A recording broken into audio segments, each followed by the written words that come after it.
بسم اللہ الرحمن الرحیم۔ جیسے کہ ابھی تک ہم پڑھ چکے ہیں کہ سورہ فاتحہ کے 3 حصے ہیں۔ جو اس کا پہلا حصہ ہے، اس میں 3 آیات میں انسان کی طرف سے ان حقائق کا اظہار ہے جہاں تک وہ خود پہنچ گیا۔ یہ 3 آیتیں مل کر ایک جملہ بنتی ہیں، اور گرامر کے اعتبار سے بھی یہ بڑی خوبصورت تقسیم ہے۔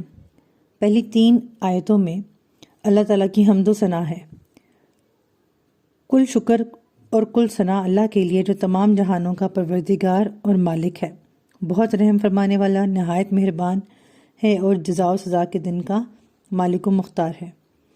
اس کے بعد اگلا حصہ جزء ثانی سورہ فاتحہ کا ایک آیت پر مشتمل ہے، جو کہ ہر اعتبار سے اس سورت کی مرکزی آیت ہے۔ ایاک نعبد و ایاک نستعین، ہم صرف تیری ہی بندگی کرتے ہیں اور کرتے رہیں گے، اور ہم صرف تجھ ہی سے مدد چاہتے ہیں اور چاہتے رہیں گے۔ اس کے بعد جو تیسرا حصہ شروع ہوتا ہے سورہ فاتحہ کا، جزء ثالث، یہ 3 آیات پر مشتمل ہے، تاہم یہ ایک ہی جملہ بنتا ہے۔ اہدنا الصراط المستقیم صراط الذین انعمت علیہم غیر المغضوب علیہم ولا الضالین۔ اے ہمارے رب، ہمیں ہدایت بخش سیدھی راہ کی، راہ ان لوگوں کی جن پر تیرا انعام ہوا، جو نہ تو مغضوب ہوئے اور نہ گمراہ۔ اب دیکھیے، یہ ایاک نعبد و ایاک نستعین کی تشریح ہے۔ اسرار احمد کہتے ہیں کہ یہ ایاک نستعین ہی کی تشریح ہے جو آخری 3 آیتوں میں ہے۔ ہمیں اللہ تعالیٰ سے کیا مدد چاہیے؟ پیسہ چاہیے؟ دولت چاہیے؟ نہیں، ہمیں یہ اللہ سے نہیں چاہیے۔ پھر کیا چاہیے؟ اہدنا الصراط المستقیم، ہمیں سیدھے راستے کی ہدایت عطا فرما۔ یہ جو زندگی کے مختلف معاملات ہیں، 2 راہے، سراہے اور چوراہے پہ آ جاتے ہیں، اور وہاں ہم سے یہ فیصلہ نہیں ہوتا کہ صحیح کیا ہے اور غلط کیا ہے۔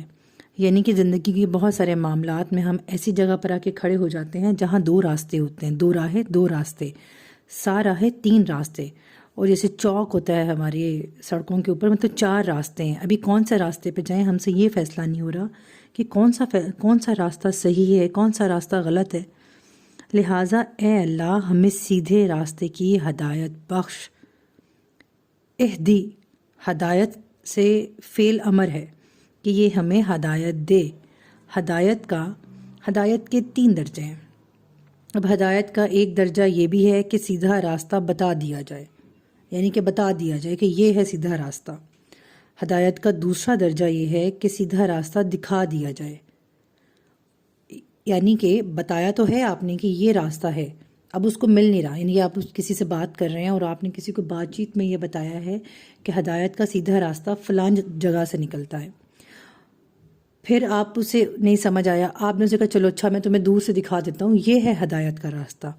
اور تیسرا درجہ کیا ہے ہدایت کا؟ آخری مرتبہ یہ ہے کہ آپ انگلی پکڑ کے سیدھے راستے پر چلایا جائے، جیسے کہ بچوں کو لے کر آتے ہیں۔ لہٰذا سیدھے راستے کی ہدایت کی دعا میں یہ سارے مفہوم شامل ہو گئے ہیں، یعنی کہ ہم اللہ تعالیٰ سے جب اہدنا الصراط المستقیم کہہ رہے ہیں تو اللہ تعالیٰ نے ہمیں نہ صرف راستہ، نہ تو صرف وہ ہم اللہ تعالیٰ سے راستہ مانگ رہے ہیں، یعنی کہ ہم 3 درجے مانگ رہے ہیں، اور اللہ تعالیٰ 3 ہی درجے دکھا رہا ہے۔ ایک تو راستہ بتا رہا ہے کہ یہ راستہ ہے، پھر دکھا رہا ہے کہ وہ دیکھو وہ راستہ جا رہا ہے، پھر ساتھ میں انگلی پکڑ کے بھی اس راستے پہ لے کے جا رہا ہے کہ اے اللہ، اس سیدھے راستے کے لیے ہمارے سینوں کو کھول دے۔ لہٰذا سیدھے راستے کی ہدایت کی دعا میں یہ سارے مفہوم شامل ہو گئے کہ اللہ ہمیں سیدھا راستہ دکھا، اور ہمیں اس سیدھے راستے کے لیے ہمارے سینوں کو کھول دے۔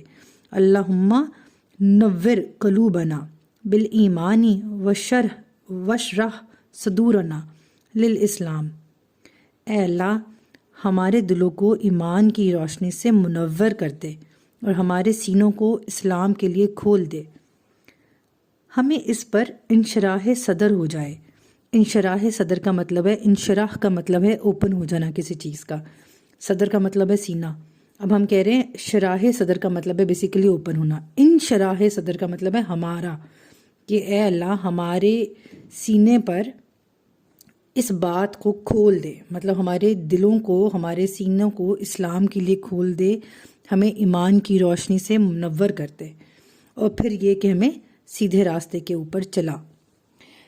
یہ تفسیر ہے بیان القرآن سے ڈاکٹر اسرار احمد کی طرف سے۔ جزاک اللہ خیر۔